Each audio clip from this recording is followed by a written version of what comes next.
Hi, welcome back to my channel, or welcome if you're new. Today I'm going to share some tips and hacks on how to help soothe your children and get them to sleep. So I'm going to show you my 5 favourites. I am a mum of 2. Andrew is almost 7, Ava is almost 4, and both of them have really struggled with sleep. A few months ago, Ava got referred to a sleep specialist because the transition for her to fall asleep is really difficult for her. It is for my son also, but with Ava being so young, it got to the point when it was really tiring. She would either refuse to go to sleep, so it would take her hours to actually, from me putting her to bed for her to fall asleep, it would take like 1 to 3 hours to actually go to sleep. If she went to sleep straight away, I would definitely know either I'd wake up so early or she'd wake up through the night. And not where she'd like wake up for like once, she'd wake up like twice in the night. She's almost 4. So yeah, she'd be a pain to settle, wake up once, twice in the middle of the night, or wake up a ridiculous time in the morning, so like 2:30 and ready for the day. So that's the thing that I always hated. When she just wake up in the middle of the night, I was like, is it going to be one of those where she's going to go back to sleep? Or is this us up for the day? Which is a pain. So yeah, I thought I'd share the hacks and tips that I've been using to help settle them both. The first hack that I'm going to talk about is routines. This could be anything really, from doing the same thing every single night so your children know that it's time for bed. So like if you have a bath every night, go from a bath and then that is your sleeping kind of like routine from there. So make it very similar. As is a bath in every other night, so we can slightly deviate from the routine, but we tend to keep it just similar every day. The other thing that we use as well is a nighttime routine board. That's in my daughter's room, just to help her kind of understand a bit better, because when she goes to sleep and that transition from her to falling asleep, she basically just makes up loads of excuses. I'm hungry, I want this, I want that, and it's just, when I try and like speak to her and say, no, it is bedtime, she wasn't really kind of getting into her mind. She was like, no, I'm fighting it. But since I got the routine, like the routine structure and the board in her bedroom, if she comes downstairs, I go to the board and say, we've done story time, it is now bedtime, so it's time to get in bed. And it gave her a way to like not argue back with me because we did everything. So yeah, I find it very helpful. Not just for her, but for me as well, because obviously it means I can stick to that routine that is on her board. The only one that I kind of like take off, put back on, is the bath time, because we have baths every other day because they have eczema. But it's really good. Structured routines are great for kids. They kind of, a lot of parents don't kind of know that when it's children's bedtime, they don't know it's time for bed. So sometimes they can get worked up about it. I've always done this with my son, but every time it's getting close to his bedtime, I've always given him warnings.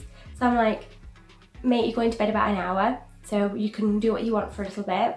And then when it's kind of like gets to the last 20 minutes or so, I'm like, right, now we need to start getting into your bedtime, like routine, you're going to bed soon, we need to wind down, that type of thing. So I always give them a lot of warning when it's bedtime, but some people can just be like, right, it's bedtime, and they can be like, what?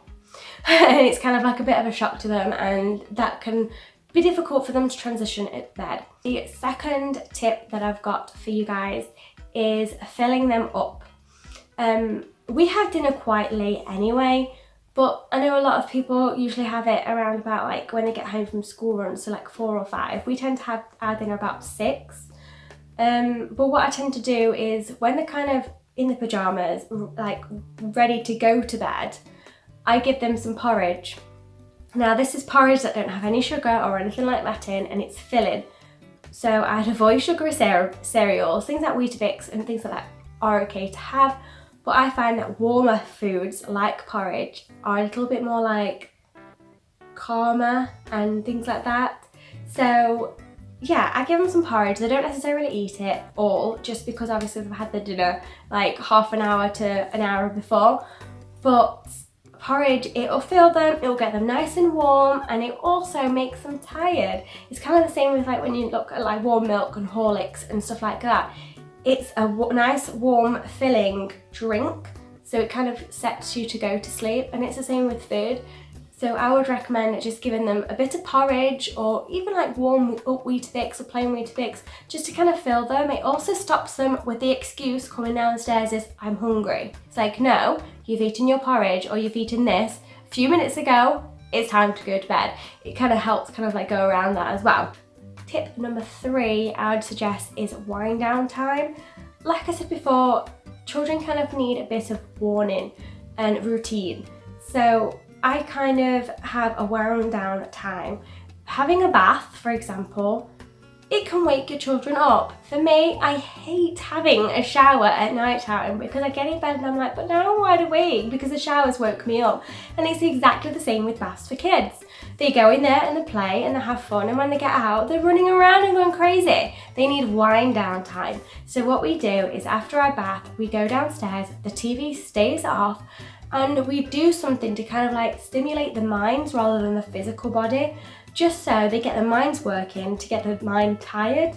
So we do things like puzzles, like jigsaw puzzles, or if your child's younger, you could do the ones with little blocks in it. Reading a book, which I tend to do with my son before bed. Just something that physically they have to be still, but mentally it kind of like tires the mind, just so they've got the time to kind of wind down and things. I mean, I absolutely hate it, the kids did this yesterday, but when we were kind of like getting ready to go to bed, I was just going to get my daughter a drink. The kids were running around crazy and I'm like, it's wound down time. And I know if they run around crazy and be like that, it will get them too hyped up so they won't settle in bed. So yes, wind down time is the best way to kind of like start getting your child tired.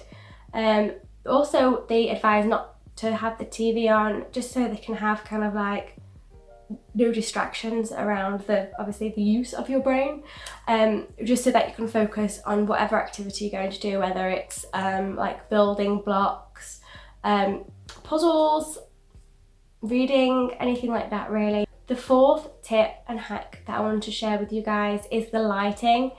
It is very important to have the kind of like right lighting in your bedroom, not to leave the light on, because I can't sleep with the light on, and if the light's on it tends to wake me up in the middle of the night. So I recommend turning the light off, but I know some children can find it very difficult to sleep with the light off. So my daughter has 2 night lights. She has one on her windowsill and then one next to her bed, just so that she's got kind of like, she can still see what's in her room, but it's still nice and dark. And the one on the window still stays on all night. The other one next to her bed, it's got a timer and turns off. So if she just wake up, she can turn it back on, but it's not too bright that it's waking her up. Also I recommend is keep an eye on things around you as well. So for example, if you're on quite a busy street and the street lights are quite light outside her bedroom or hers or his bedroom window, get something like a blind, blackout blind, or something that I used to have is when my son, in the old house, my son used to stay in the attic and we didn't have like blinds or anything, and that means the sun would kind of go directly into his room. We had kind of like this material thing with these like little suction pads. We used to like put it on the window and it just blackouts the room. So yeah, if there's lighting that's too much, or even if the sun, like now we don't really have to worry about it in winter, but in summer, even if the sun rises on that side, it can like wake them up earlier and things like that. So I'd recommend putting like a blackout, either blind or one of them suction pad things on the window, just so you know that the lighting wouldn't bother them from the sun or from the street lights or anything like that. Another thing that we do for lighting as well is, especially for my son's room, and I am going to do this for my daughter now I think, is for my son's room, he has a projector. So it projects stars onto the ceiling, and I put it on a spinning rotation so it spins. Also what we do for him as well, to make it a little bit more kind of spacey themed because he loves space, is we have glow in the dark stars that we just put all over his ceiling, so they light up obviously when the lights off. And then as well with the projector, it kind of distracts them. So instead of them kind of like, my son can't close his mind off to go to sleep very well, so we kind of need something to distract him, stop him from thinking. So with these lights going all over the ceiling, he kind of like watches them and looks at them, and that distracts him to then fall asleep. With my daughter, I think I'm going to get something similar, like a projector, just to kind of like put on the ceiling to distract her as well. So that's one thing I am going to try and do with her too. Tip number 5 is music. With Andrew, we have a bedtime CD, which I will link in the description box if you want to check it out. You can buy loads, and it's just kind of like nice, smoothing, relaxing music. It's kind of like the same when you think about like the sea music and stuff like that, which I probably wouldn't recommend sea music at bedtime for children. Maybe wet the bed with the sound of water. But yeah, there's loads of different bedtime CDs you can have. I've got one for children.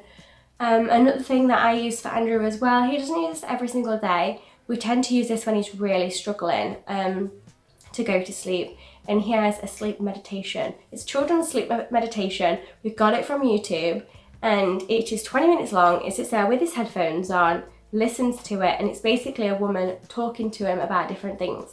So it's like, listen to everybody around you. What do you hear? And it's like, it is distracting the mind from them falling asleep, basically. And even though they don't fall asleep whilst it's playing, at the end of it, because they're so relaxed and calm, Andrew just turns it off and goes straight to sleep. Or sometimes he says to me, "Mummy, I couldn't watch it all. I turned it off and fell asleep." So he knows that he can just turn it off and go straight to sleep, and it helps him so much. So I would definitely recommend either like bedtime music or like some type of meditation for children to kind of relax and distract them as well. But I hope you enjoyed this video about my 5 tips and hacks. I tried to go through every little detail, so probably there's a few more as well. But they're kind of like the main things that we changed in our household that is helping them.